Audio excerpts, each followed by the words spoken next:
can't believe we're here today. Thank you. Mr. Gurmurthy, if you could draft the order. Oh, I would draft it right away and get it over, Judge. Thank you. We're adjourned. Has filed this motion, the attorney has asked for a return of the ashes. What are we, 7 years now after it's 7 years after the incident? My client, the statute is very specific that she would have the right for the first 48 hours to exercise that right. If she doesn't exercise that right, she waives that right. Specifically says she's waived the right to make the decision about the possession of the cremains. My client is the one who paid for the burial, for the funeral, everything associated with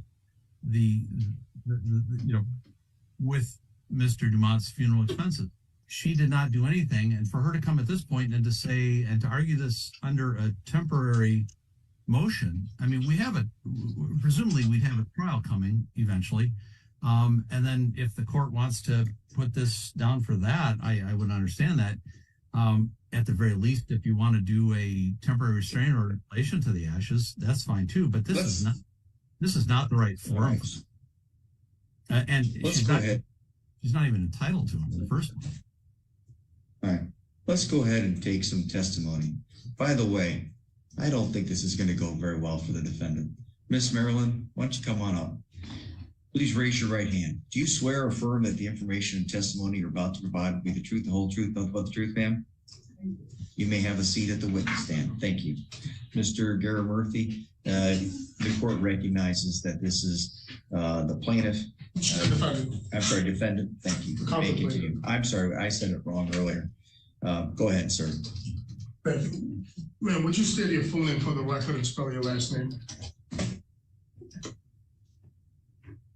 You want me to speak a little louder, or you heard my question? Spell my last name. Just spell your last name. G-U-M-O-N-T. Okay, and what's your full name? Marilyn K. Make sure you speak up, ma'am. Mr. Gurmurthy, if you could slide that microphone just a little bit closer. It doesn't amplify, it only picks up and goes into the ear of the court reporter. We just must make sure that she's able to get down what you're saying, Ms. Dumont. You may continue, Mr. Gurmurthy. Marilyn, you were married to Eugene Dumont, correct? Correct. How long were you married to Eugene for? 52 years. Okay. Do you remember when Eugene passed away? Yes. What was his date of death? Pardon me? What was the date of death? December 10th, 2016. Okay. Do you remember at some point picking up his ashes or having one of your children pick up his ashes? I remember them going after the ashes. Okay, what do you remember? If you would tell Judge Elmore what you remember. I don't remember if I was with them at that time.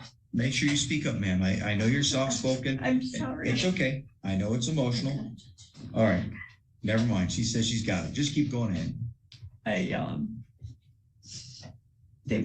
remember them talking, bringing them to their home. Who's them?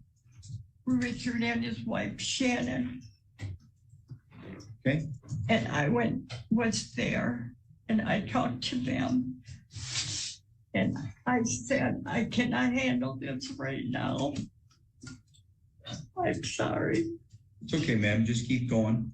And I'm sorry, Mr. Gurmurthy, I know you've directed her to talk to me. I know she's responded to your questions. I'm not trying to ask her questions. That's fine, Judge. Thank you. You remember talking to Richard? Yeah. And do you remember what you told Richard? I told him I can't handle taking him home right then. Would he please keep him at his house? And he said, yes, when I got better, I could come and get them. And do you remember subsequently? Later, I asked for them, and he said they're all right where they are. Okay. Do you remember within how many days or how soon, how many months later you asked? Oh, I went home with my three sisters came and got me. But I don't know how long I stayed there. It was a while. Okay. And then when you came back to your home on Roby Road, did you visit with Eugene? I went to visit with him. I brought him a statue and some flowers. Okay. Where were you visiting Eugene? They had Eugene kind of up on a, well, it was like an attic stairs thing. And I had to be down here. I couldn't go up there. There was no way for me to go up. Okay. And when you said they, was that at Richard and Shannon's house? Yes. Okay. And for how long did you go to Richard's house to visit with Eugene? How often? Yeah. Oh, I was there probably 2-3 times a week. I was down at his house. Okay. And for what length of time? Was it for a month? Was it for a year, 2 years? Do you remember? Oh, it was over a year. It was over a year. During that time frame, did you ask Richard to get the ashes back? Yes, and he said they were fine right where they are. Okay. And subsequently, Richard moved, right? Richard moved to a different home. Okay. Were you able to then visit with Eugene at Richard's new home? No, I was not allowed at his place. Okay. And you didn't file this lawsuit, you just filed a countersuit after a lawsuit was then initiated by your son, correct? Right, Okay. right. All right. I don't believe I have any further questions. Mr. Slocum, do you have any questions for Ms. Dumont? Yes, I do. Ms. Dumont, did your son, Richard, pay for the funeral expenses? I asked him not to, and he said he wanted to, and that was for his dad. And he wanted to do that. Okay, I have no further questions. All right, thank you. Anything further, Mr. Germer? I have nothing further, Judge. All right. Ms. Dumont, you may have a seat back at the table. Thank you, ma'am. Thank you. Any argument necessary, Mr. Germer? Just, I would simply say that it's not relevant who paid for it. That's not what the statute requires. But we're not challenging the issue of who paid for it. If Mr. Dumont wants that money back, he can petition probate court.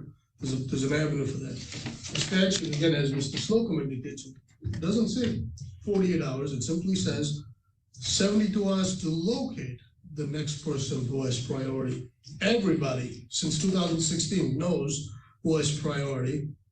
Ms. Dumont, again, was located. They know who she is. She's there. She's present. She's visiting with him, or with her son, and with her deceased husband. There's next of kin, 2 other siblings who have again indicated that they have equal priority. If for some reason the court determines that the mother doesn't, who would ask that the mother get the ashes, and it should not be with the children. But again, the statute is very clear that the first priority is with the surviving spouse. Thank We you. know the surviving spouses. We've known all along who it is. Thank you. Mr. Slocum, any arguments, sir? Yes, again, as I said, I think the statute is dispositive. My client's the one that paid for it. Ms. Dumont had the right to exercise the rights. Here now, 7 years later, even if there's statute of limitations for this as well.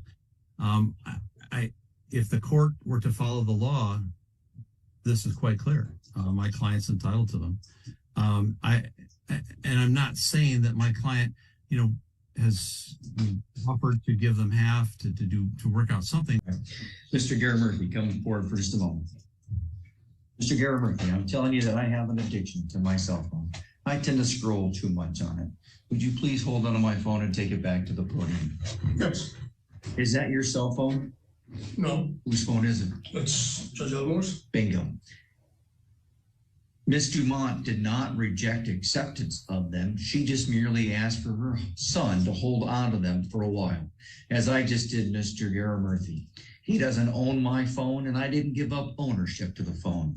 I'm going to treat this as a motion for a preliminary injunction as well.